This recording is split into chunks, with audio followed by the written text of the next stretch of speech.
Hello, my name is Steve Gerhardt. This is the Unagi Observer, and if you're watching this, then you know this is the post-Otakon review. This was the last Otakon in the city of Baltimore, and next year it's going to be down in Washington, D.C., and we'll talk about that in a minute. First, I want to do a really quick review of Otakon, my perception of it. And I have to say, as usual, I largely enjoy Otakon every year, but there's some stuff that's good, some stuff that's bad. This year there was far more good stuff going on than there was bad stuff. And just to give you an idea, I actually had a pretty good packed schedule this year. There was a lot of things that I wanted to see for the last time at Baltimore. And those had to do with the fan parodies, the AMVs, the overflow AMVs, the really creative stuff, the fan participation elements of Otakon that I wanted to see for the last time at Baltimore. Of course, I'll be going to Otakon in the future down in DC, but again, I'll get to that in a moment. I was able to see largely everything that I wanted to see, and including a couple things that I had not counted on. One of those things was Mobile Suit Gundam The Origin, episodes 1, 2, and 3. Now, I've seen the first two episodes off and on in the past, but this time was the first time I was able to see all three all together. Of course, there's going to be a fourth one coming up at some point. It was every bit as enjoyable as I thought it was. I'll do a review on that at some point in the future. My biggest gripe, I think, would have to be with the live-action movies this year. Normally, they're really good for me. I enjoy them greatly.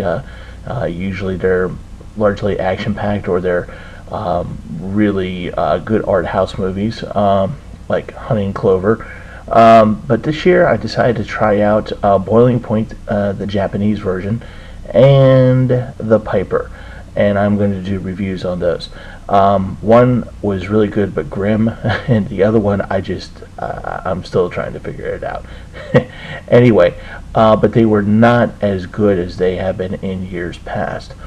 One of the things that I was impressed with this year, that some people will probably disagree with me, especially for those of you who routinely go to the Voice Actors After Dark panel, because it seems like for the past 5 years you guys just can't get your line management right. For some reason, it just doesn't work out for you guys. I have no reason, I have no idea why that is. Anyway, for me, what I'd observed, and for what happened to myself personally, line management was really good this year, and that is with an attendance that's going back up. At one point, we discovered that at the turnstile on Saturday, early afternoon Saturday, Otakon had hit around 28,000 people. So it's back on the upswing, obviously, but the convention did not have a packed feel with it, so that was also good, and I think that was largely due to line management. I saw some veterans there. I saw some new people from past couple years doing a better job this year, so overall the line management was pretty good. Like I said, I largely got to see everything that I wanted to see. One of the things that I was happy about Otakon doing, but I didn't really get around to it because I wasn't really aware of it, was the religious ceremonies that they were showcasing. If I had known about that, I probably would have tried to have seen it, but I didn't really. For some reason, I missed that. But anyways, the thing that I like that Otakon has been doing for the past couple of years, which is including more cultural things, and we're going to talk about that a little bit more later. Like I said, I felt that the con was very smooth. It was very easygoing. It was easy for me to get from one place to another. As usual, the AMVs, both in the overflow and in the, I'm laughing because that's where my AMV is. I've never made it to the final cut. And the actual AMV contest showcased some really good, stuff there, some really creative stuff. And of course, the fan parodies, as always, my favorites. Evangelion Re-Death Sing-Along, that's all I'm going to say about that. That was a lot of fun. And so overall, it was a really good experience. So let me stop now, and let's go on to the move to DC. If you are like me, then you are sad that Otakon is leaving the Baltimore Convention Center for Washington, D.C. I am Very sad because I live only 10 blocks away from the convention center. So now I'm going to have to get a hotel room like the rest of you guys. Anyway, but this segment is about moving to Washington, D.C. So let's get a couple particulars out of the way. It is going to be at the Washington Convention Center, which is also known as the Walter E. Washington Convention Center. And Otakon will be taking place down there August 11th through 13th in 2017. So now that we get those out of the way, and they're starting to release hotel room blocks on the website. You're going to have to go to Otakon's new website. The link will be down below, and you can start checking out for hotel rooms there. So let's start with the financials real quick. Otakon did 2 panels, a financial panel and the moving to DC panel. And the financial panel, I'm just going to go over it real quick because it brings up a couple important keynotes that you should take away. And first of all, they did a really good job with it. Second of all, Otakon is a non-profit, and all the guys who work at Otakon, like on the board and stuff like that, they don't get paid. So that's one of the things that you should know, that the money, the hike in membership, does not go to pay anyone to be a member of Otakon. It goes to pay for Otakon. So that's a very important distinction. The other part of it is that the reason why that they've started the membership hike over the past few years was to create a padding for the move to DC in case there were any unforeseen expenditures that they had to make. So there was a point to it, and that's what they wanted to make sure people understood. Okay, now to the actual move to DC. As I said, this place is at the Washington Convention Center, and the place is huge. It's mammoth. It's just, if you've never been there, you're going to be really surprised because any lines that occur are going to occur inside. We're not going to be outside anymore.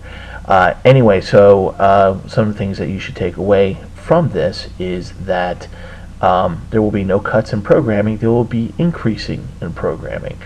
To the tune of more cultural events, more panels, more videos, more of everything, including, from what I hear, ballroom dancing. Yes, cosplay ballroom dancing. Wouldn't that be interesting? Anyway, so the movie is going to take place down there. Obviously, they're going to. I did not think that they were going to use the whole convention center, but they are, which is amazing. And the whole reason why they moved from Baltimore Convention Center to Washington, D.C. was because they outgrew the Baltimore Convention Center. And it was part of their 5-year plan, so it wasn't like the convention center did anything wrong. It wasn't because of any of the riots. It wasn't anything because of that. It was something that was a foregone conclusion that was made actually a few years ago. So, what does that mean? Does that mean it'll come back to Baltimore? Well, not for the next 8 years. It's going to be staying down in Washington, D.C. for 8 years. Now, the other important thing that you should take away from this move is that the membership pricing is not going to increase next year. That's about as far as they're going to guarantee it. They don't know if it's going to raise again. It kind of depends on how things go. But for the short term, it will not increase. So you'll be able to pay the same amount that you paid this year. Check out the hotel stats and stuff like that over the next few months so that you can get a room ahead of time, because DC is a vastly different town than it is in Baltimore. And as we get closer to next year's Otakon, I will be doing a Where to Eat in Washington, D.C. for Otakon. And I will talk more about the parking, the metro, which I do not believe will be ready for Otakon next year. So be prepared for midnight curfews on the metro. And just know that I'm really jazzed about the move to DC. It sounds like this is a logical move for Otakon, and I know that a lot of people got a lot of questions, but I can tell you that for the time being, they are trying to think ahead. They are planning this as much as they can, and they're trying to get as much information as they can out there. And it seems like on a daily basis, they keep sending people down there just to make sure of things. So what does that mean? They're trying to make everything as good as possible as they possibly can for us, the Otakon attendees. Okay, so that's going to be it for this segment. I'm going to put up a little retrospective video for 2016, Otakon 2016. And this is the Unagi Observer. My name is Steve Gerhardt, and as always, thank you for watching, and I'll see you guys next time.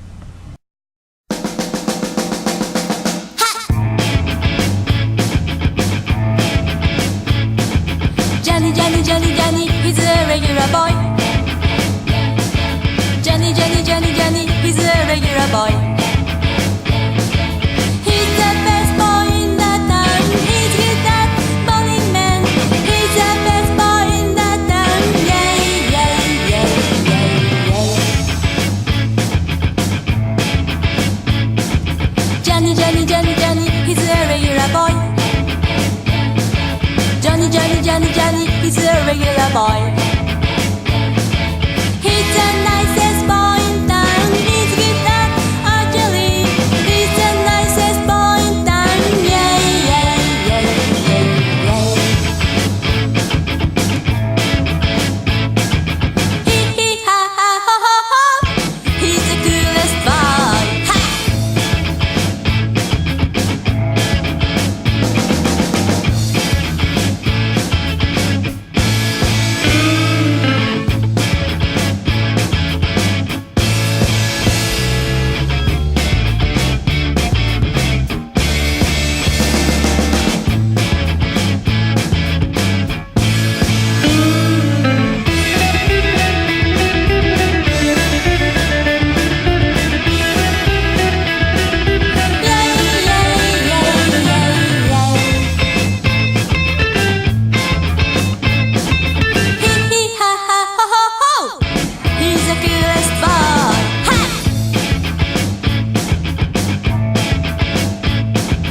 Johnny, Johnny, he's a regular boy.